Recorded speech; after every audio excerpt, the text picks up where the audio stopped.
অতএব এত দুশ্চিন্তার কিছু নাই, জীবনকে নিয়ে এত দুশ্চিন্তার কিছু নাই। জীবনটাকে কোরআন সুন্নাহর আলোকে এনজয় করেন। কোরআন সুন্নাহকে দিয়ে জীবনকে এনজয় করা যায়। কোরআন এবং সুন্নাহর আনুগত্যের মধ্য দিয়ে আপনি জীবনকে উপভোগ করেন, টেনশন করার দরকার নেই।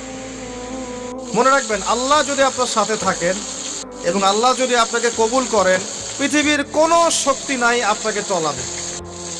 পৃথিবীর কোনো শক্তি নাই, পৃথিবীর সমস্ত শক্তি একত্রিত হয়ে আপনার চুল বাঁকা করতে পারবে না, যদি আল্লাহ আপনার সাথে থাকে। আর যদি আল্লাহ আপনার সাথে না থাকে, আইওয়াস শোডাউন দিয়ে কোনো লাভ হবে না, কেউ আপনাকে বাঁচাতে পারবে। অতএব আল্লাহকে আপন করে নেন, যার যার হক তাকে তাকে দেন, নিজের হক আল্লাহর কাছে চেয়ে নেন, ইনশাআল্লাহ আপনি সুখে থাকবেন। এর আগে আল্লাহ পাক একা ছিলেন, আর কিচ্ছু ছিল না। হুয়াল আউয়াল ওয়াল আখির ওয়াজ যাহির ওয়াল বাতিন ওয়া হুয়া বিকুল্লি শাইইন আলিম, সূরা হাদীদ। আল্লাহ পাক একা ছিলেন, কোনো কিছু